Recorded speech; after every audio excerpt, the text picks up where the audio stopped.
आज मैं आपके साथ 2002 में रिलीज हुई एक horror thriller film ghost ship की कहानी साझा करता हूँ। कहानी 1962 में एंटोनिया ग्राजा नामक एक शानदार समुद्री जहाज पर शुरू होती है। जहाज का भव्य बॉलरूम अमीर यात्रियों से भरा हुआ है जो जीवंत नृत्य पार्टी का आनंद ले रहे हैं। हालांकि खुशी के माहौल में तब अंधेरा छा जाता है जब एक आदमी लीवर खींचता है, जिससे एक तेज तार निकलता है जो तेजी से भीड़ को काटता है और रास्ते में आने वाले सभी लोगों को मार देता है। इस भयानक दृश्य के बीच केटी नाम की एक युवा लड़की अपनी कम ऊंचाई के कारण चमत्कारिक रूप से बच जाती है। तार उसके ऊपर से हानिरहित रूप से गुजरता है। नरसंहार को देखते हुए केटी ने दिल दहला देने वाली चीख निकाली। इस दुखद घटना के बाद जहाज पर क्या हुआ यह एक रहस्य बना हुआ है। 40 साल आगे बढ़ते हुए आज के दिन में हमें कैप्टन शेन मर्फी के नेतृत्व में एक बचाव दल से मिलवाया जाता है। यह दल खोए हुए जहाज़ों को बचाने और उन्हें बचाने में माहिर है। एक शाम एक सफल मिशन का जश्न मनाते समय जैक फेरीमैन नामक एक व्यक्ति उनसे संपर्क करता है। मौसम सेवा पायलट जैक ने एक दिलचस्प कहानी बताई। 40 साल पहले एंटोनिया ग्राजा रहस्यमय तरीके से समुद्र में गायब हो गया था। उनके अनुसार जहाज़ अब बेरिंग सागर में है और अफवाह है कि उसमें बहुत सारा खजाना छिपा है। जैक का प्रस्ताव है कि यदि वे जहाज़ को खोजने के लिए एक साथ काम करते हैं तो पुरस्कार असाधारण हो सकते हैं। तो हम सभी बहुत अमीर हो सकते हैं।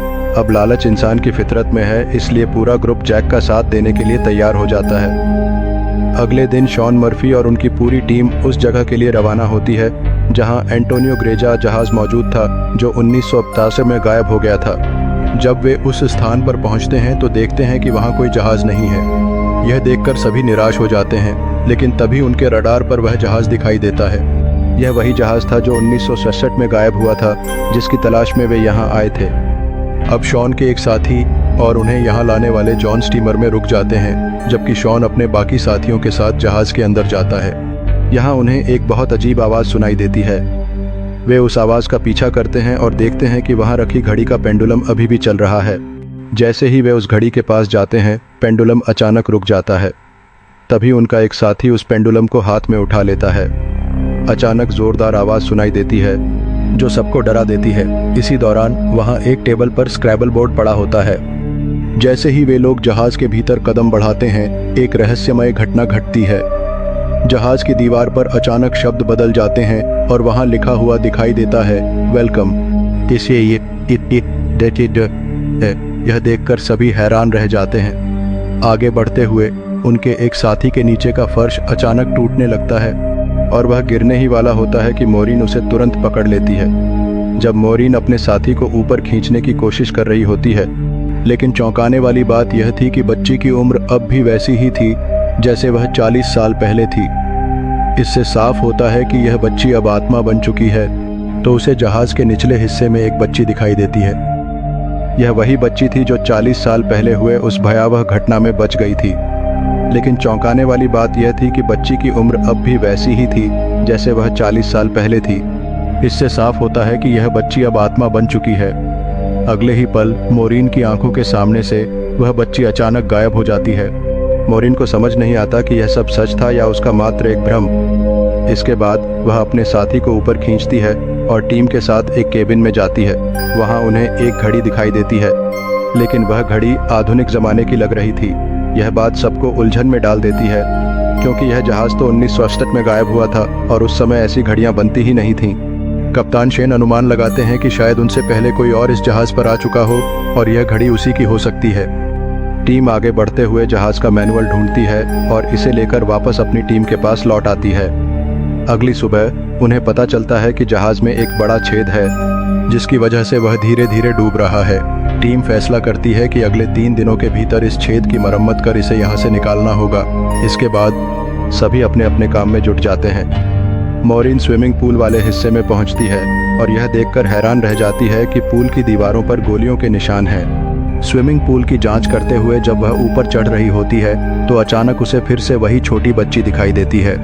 बच्ची को देखकर डर के मारे मोरीन फिसलकर वापस स्विमिंग पूल में गिर जाती है, जिससे उसका सिर पूल की सतह से टकरा जाता है। सिर में चोट लगने से खून बहने लगता है, लेकिन अजीब तरह से स्विमिंग पूल उसका खून सोख लेता है। जब वह दोबारा ऊपर देखती है तो वहाँ बच्ची की जगह जैक खड़ा होता है। जैक उसे ऊपर खींच लेता है और दोनों वहां से चले जाते हैं। उनके जाने के बाद स्विमिंग पूल खून से पूरी तरह भर जाता है। इसके बाद मॉरिन और जैक आगे बढ़ते हैं और एक दरवाजे को खोलते हैं, जिससे अचानक बहुत सारा पानी बाहर निकल आता है। वे दरवाजे के अंदर जाते हैं, जो उनके पीछे अपने आप बंद हो जाता है। अब उनके पास आगे बढ़ने के अलावा कोई रास्ता नहीं होता। आगे बढ़ते हुए वे एक केबिन में पहुंचते हैं, जहां 9 लकड़ी के बक्से रखे होते हैं। वे अपने बाकी साथियों को भी वहां बुला लेते हैं। जब वे बक्सों को खोलते हैं तो हर एक बक्से में 28 सोने की ईंटें मिलती हैं। इनकी कुल मात्रा बेहद ज़्यादा होती है और इसे देखकर सभी का लालच बढ़ जाता है। वे तय करते हैं कि जहाज़ को यहीं छोड़कर यह सारा सोना लेकर लौट जाएंगे। वे सारा सोना अपनी बोट में रख देते हैं और खुशी खुशी वहां से निकलने की तैयारी करते हैं।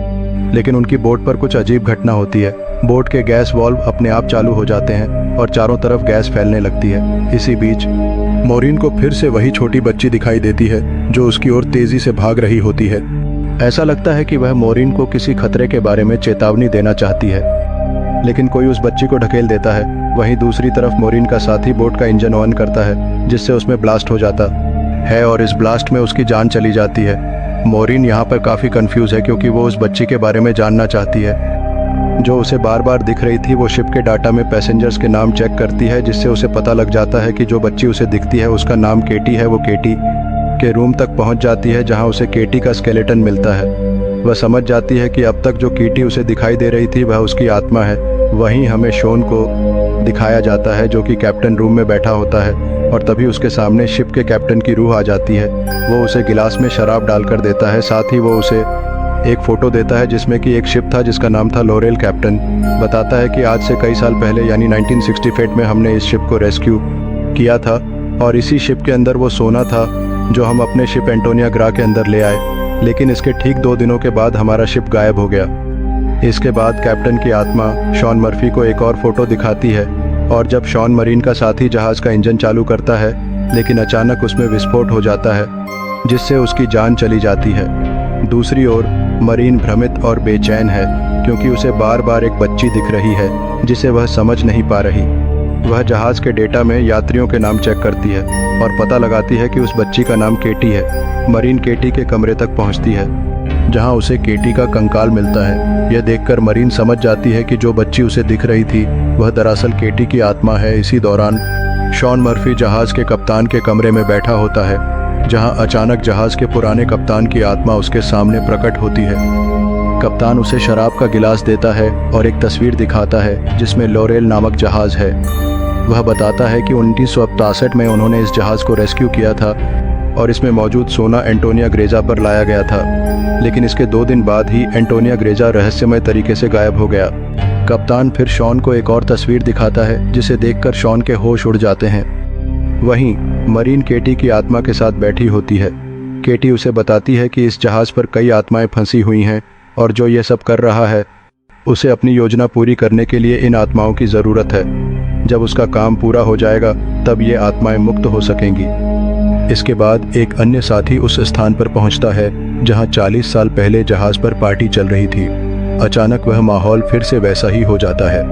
वहां एक सिंगर की आत्मा उसे फंसा लेती है और उसकी जान ले लेती है। इस तरह क्रू के 2 लोग अब तक मारे जा चुके हैं। दूसरी ओर उनके 2 और साथी स्वादिष्ट भोजन पाते हैं और उसे खाने लगते हैं, लेकिन जल्द ही उन्हें एहसास होता है कि वह भोजन असली नहीं बल्कि सड़ा गला मांस है, जिससे उन्हें उल्टियां होने लगती हैं। शॉन मर्फी, जिसे अब बहुत कुछ समझ आ चुका है, इस जहाज़ को जल्द से जल्द छोड़ना चाहता है। वह मरीन को ढूंढने की कोशिश करता है, लेकिन तभी उसके सामने उसका वही साथी आ जाता है जो इंजन ब्लास्ट में मारा गया था। शॉन को जल्दी ही पता चलता है कि यह उसका भूत है। मॉरिन उस खतरनाक माहौल से बचकर निकलने की कोशिश कर रही थी, लेकिन तभी वह शॉन मर्फी के पास पहुंचती है। शॉन, जो पहले से भ्रमित और तनाव में था, मॉरिन के चेहरे पर अपने साथी की छवि देखता है, जिससे वह गलतफहमी में पड़कर मॉरिन पर हमला कर देता है। मॉरिन तुरंत प्रतिक्रिया करते हुए शॉन के पैर को घायल कर देती है। जैसे ही शॉन उसे मारने वाला होता है, जैक वहां आकर शॉन पर हमला करता है और उसे बेहोश कर देता है। जैक वही आदमी था जिसने इस पूरी टीम को यहाँ लाया था। शॉन के इस हिंसक व्यवहार के कारण टीम उसे जहाज़ के एक्वेरियम में बंद कर देती है। इसके बाद बाकी 2 साथी भी वहां आ जाते हैं। टीम जल्द से जल्द जहाज़ को ठीक कर इसे वापस समुद्र से बाहर निकालने का फैसला करती है, क्योंकि उनके पास और कोई विकल्प नहीं था।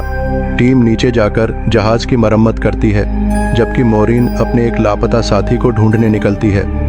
इस दौरान मोरिन का सामना एक रहस्यमयी आत्मा से होता है, जो उसे 1968 की उस घटना के बारे में दिखाती है जब जहाज पर सभी लोग मारे गए थे। अब गैंग उस खजाने तक पहुंच जाती है जिसे लूटने वे आए थे, लेकिन वहीं पर वह आत्मा, जो पहले भी पार्टी रूम में थी, एक और व्यक्ति को अपने जाल में फंसा लेती है। वह व्यक्ति अपनी टीम के सदस्यों को मारने लगता है। हालांकि लालच से भरी उस आत्मा की अंत में वही व्यक्ति भी मारा जाता है, यह सोचकर कि अब जहाज और खजाना केवल उसका है। लेकिन जहाज पर मौजूद इस रहस्यमयी और खतरनाक माहौल में चीजें कभी भी इतनी सीधी नहीं होती। तभी एक रहस्यमयी व्यक्ति प्रकट होता है, जो इस पूरे घटनाक्रम का असली मास्टरमाइंड होता है और सोने की खोज में था। वह एक हुक की ओर देखता है, जिससे एक सिंगर की जान चली जाती है। इसके बाद वह बच्ची उस व्यक्ति का चेहरा पहचान कर दिखाती है, जिससे मोरिन पूरी तरह से चौंक जाती है, क्योंकि वह व्यक्ति कोई और नहीं बल्कि जैक था, वह आदमी जिसने सबको इस जहाज पर सोना खोजने के लिए लाया था। मोरिन अब समझ जाती है कि उसका साथी शॉन मर्फी पूरी तरह से निर्दोष है और उसे बचाने के लिए वह एक्वेरियम की तरफ दौड़ती है, लेकिन तब तक उसकी जान जा चुकी होती है। कैप्टन द्वारा दी गई फोटो में भी जैक की ही तस्वीर होती है, जिसे मोरिन पानी में देख लेती है। दरअसल जैक कोई इंसान नहीं बल्कि एक शैतानी शक्ति है जो आत्माओं को इकट्ठा कर रहा है। हो सकता है कि वह शैतान के लिए काम करता हो और इन सबको मारकर उनकी आत्माओं को एकत्र करना चाहता हो। मोरिन अब अपने साथी से कहती है कि उसे जैक पर नजर रखनी होगी, जबकि वह पानी में डूबे अपने दूसरे साथी को ढूंढने जाती है। वहां उसे यह समझ में आता है कि उसका साथी भी जैक के हाथों मारा जा चुका है।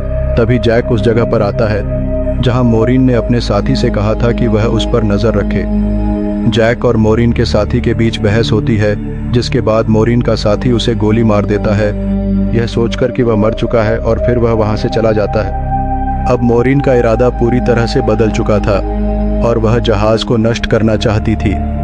वह जहाज में हर जगह बम लगा देती है, लेकिन तभी उसका साथी आकर उसे रोकता है, जो अभी अभी जैक को गोली मार चुका था।